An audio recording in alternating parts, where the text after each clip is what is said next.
Okay, Ross. Let's look at some applications of sine law and cosine law questions. We did application questions of right angle triangles.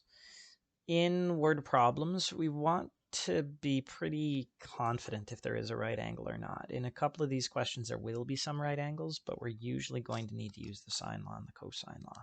It will be up to you to determine if you have a right angle or not. Example number 1. Says a bridge is to be built to join points A and B on opposite sides of a river. To determine the distance across the river, a point C is marked on the same side as the river as A. The distance from A to C is 87 degrees, angle A is 45 degrees, angle C is 64 degrees.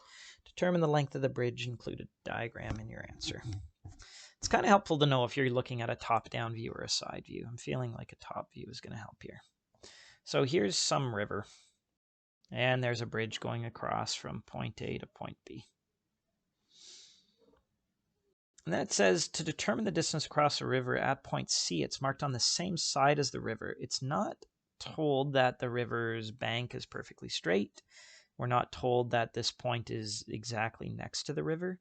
Even if we draw it this way right here, accidentally thinking that maybe there's a right angle in here, and we draw our triangle, we're given enough information to know that that's not 90 degrees because it tells us that the distance from A to C is 87 meters. The angle at A is 45 degrees, and the angle at C is 64 degrees. So my diagram is not drawn to scale. I don't think I'm going to scrap it and redo it. I'm not using the SOHCAHTOA because this is not, or Sir Kicksticks, this is not a right angle triangle. Okay. This is a real way that you can measure inaccessible distances. You just need to be able to measure this distance here, and then you use a clinometer to estimate an angle between your lines of sight there. Okay. So definitely read the question, underline key information, draw your sketch. I mean, the question says to include a diagram. It should be a labeled diagram as well. And then identify what it is that you're being asked to find. Identify the wanted information. We are looking for the length of the bridge. That's from A to C. I'm going to use L for the length of the bridge. Continue to use your sketch to organize your information, though. If you know 2 angles in the triangle, you know the 3rd angle. Make sure that you label what it is that you're finding and show your work. Label and show your work. I'm going to find angle B by doing 180 degrees minus 45 degrees minus 64 degrees. I'm doing this because I don't think I have enough information to solve for L right now. It's usually a good idea to have all of the angles in here. I'm feeling like I could use the sine law to solve for L. If only I knew this angle right here, then I would have an angle side pair. Oh, look, I'm about to find that angle. So I'll have an angle side pair. What are we looking at here? 109, so 71 degrees. Excuse me. Sorry, Russ.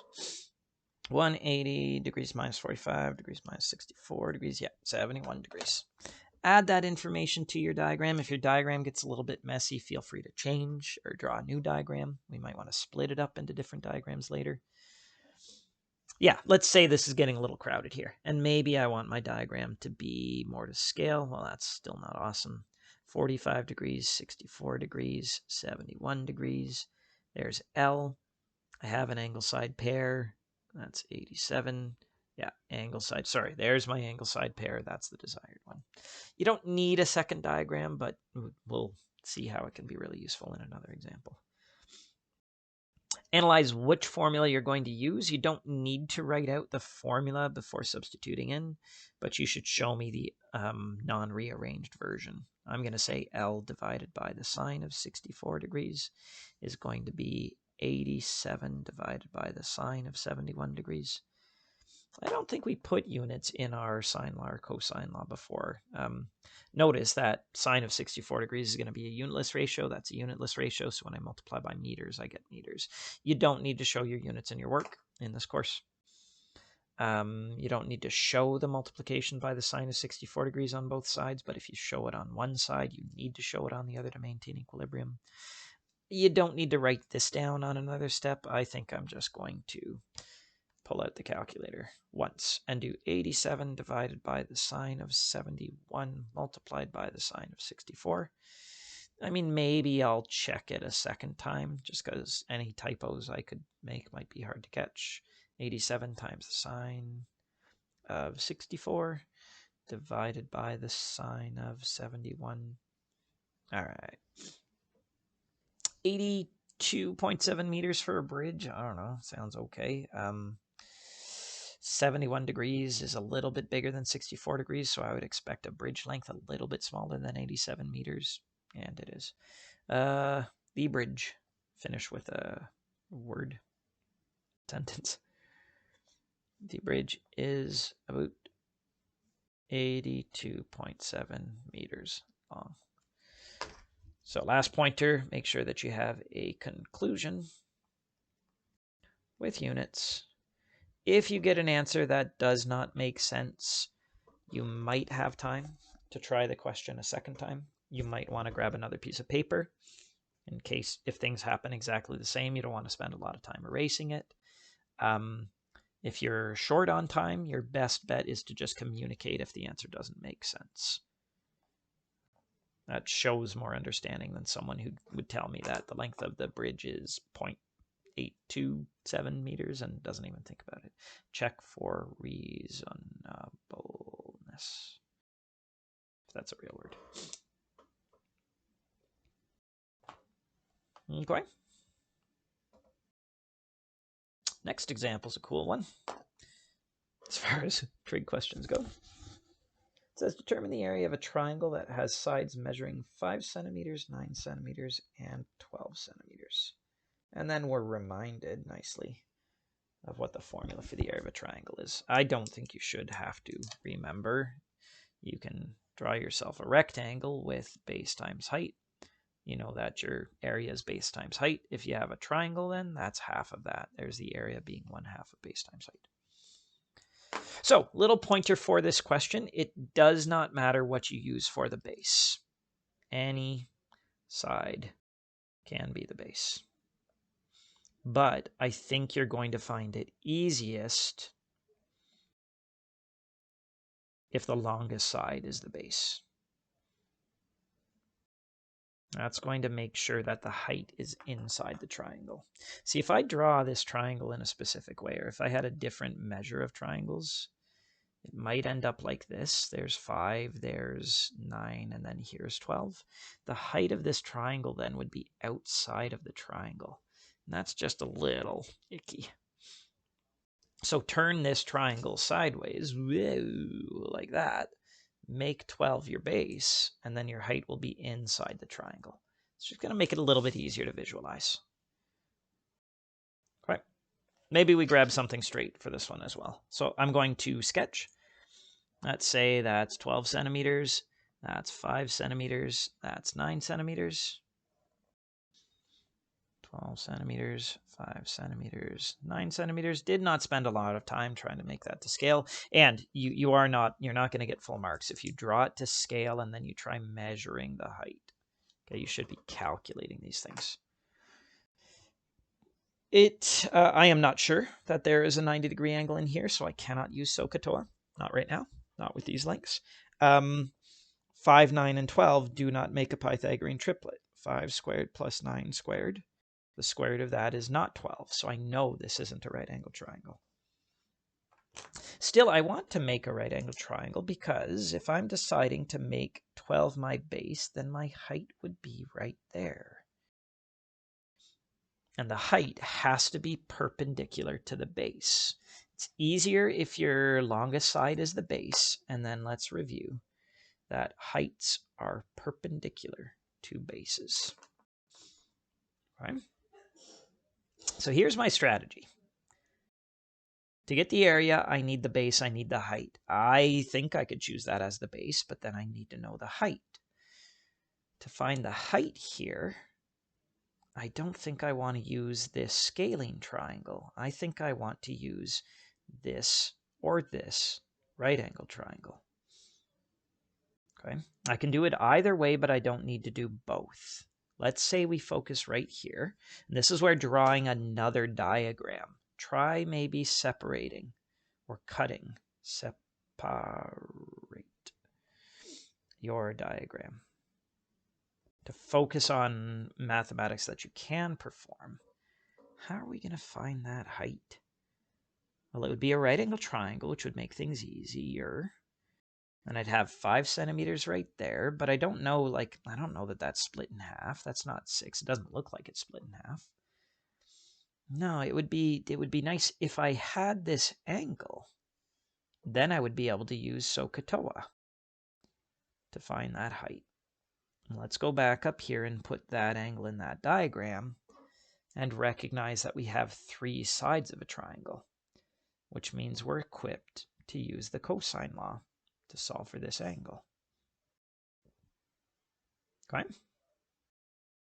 I'm going to set up the cosine law in its original format. 9 squared is going to be 5 squared plus 12 squared minus 2 times 5 times 12 times the cosine of theta. Notice I've labeled this on my diagram in both spots so that my reader should be able to follow labeled what it is that I'm doing. I don't need to say I am going to find this angle. You can tell that's what I'm doing right here. Okay, 9 is across from theta, so it's the special side. 5 and 12 are the non-so-special sides. They're multiplied together, and then the angle theta shows up there. Let's try doing a rearrangement first, though. How about we add 2 times 5 times 12 times the cosine of theta both sides. Subtract 9 squared from both sides, and then divide both sides by 2 times 5 times 12. So that we can reach for our calculator once here. Let's try 5 squared plus 12 squared minus 9 squared equals, divided by, in brackets. I can't divide by 2 and then times 5 and then times 12. It's going to multiply by 5 and by 12. I want to divide by 2 and 5 and 12. I want to divide by 2 times 5 times 12. The product of 2 and 5 and 12. And then, of course, I want to take the inverse cosine of that. And I get theta is about 43 degrees. That looks about right.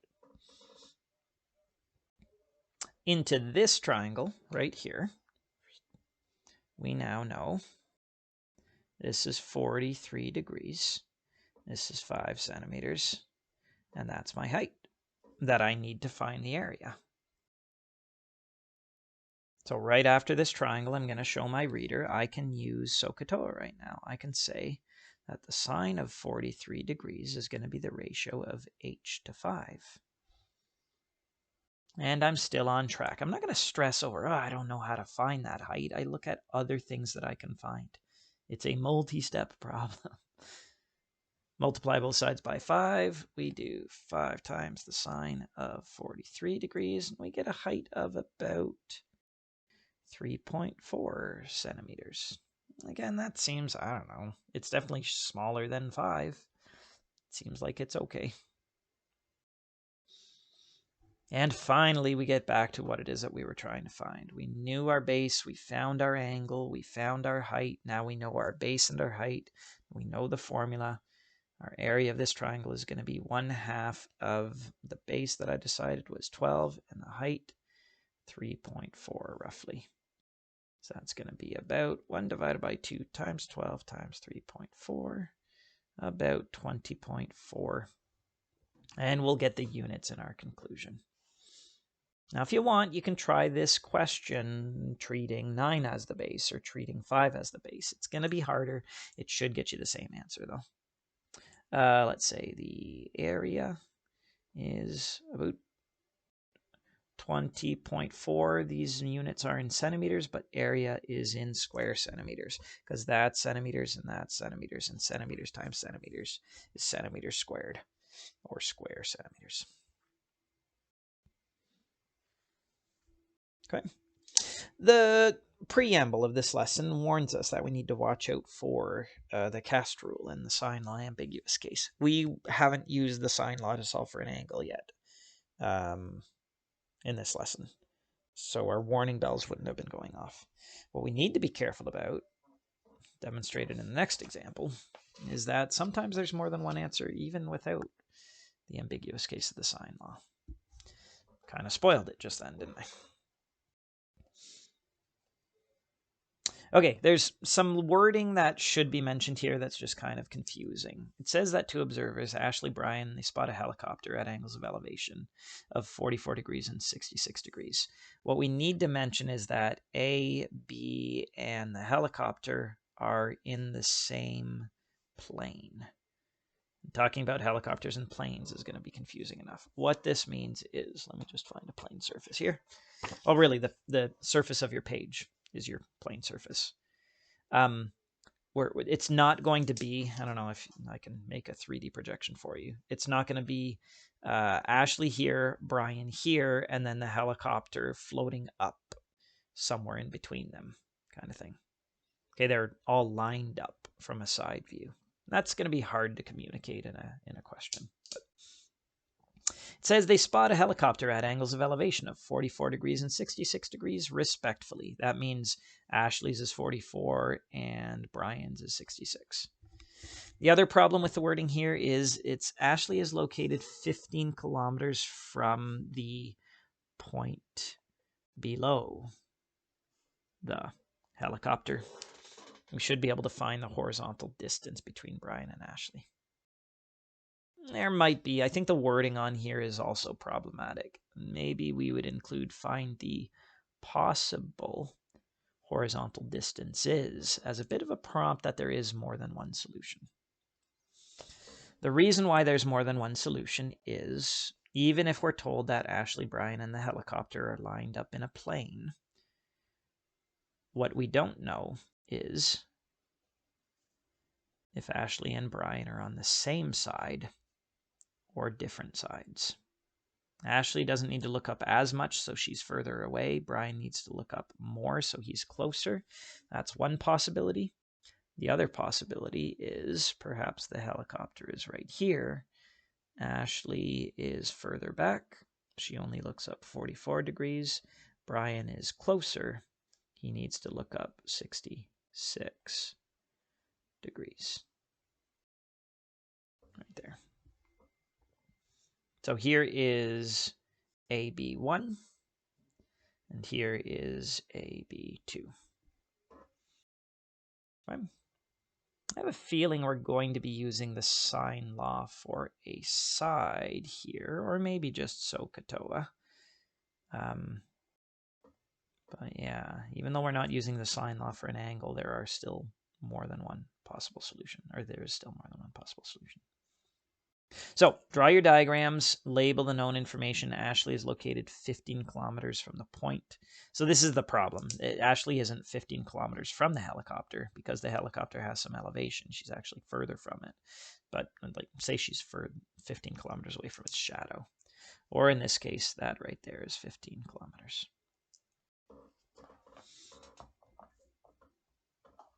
Okay. Without the 15 on there, it might look like, oh, we have two angles. Let's find the third angle. But then I don't have any side lengths, so I can't solve for that side length here.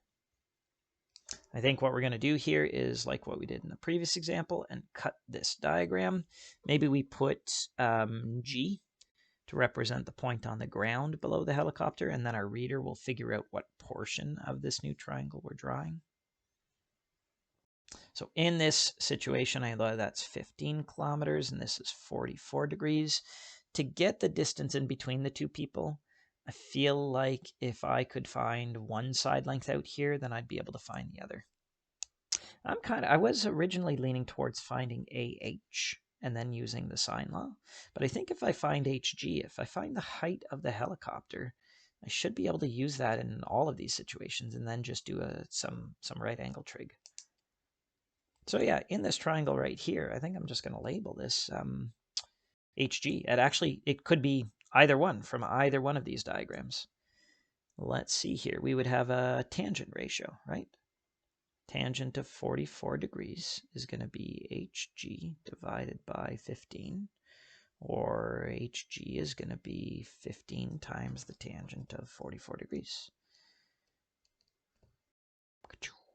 14 point, let's not round too soon. 14.49. I'll keep 2 places.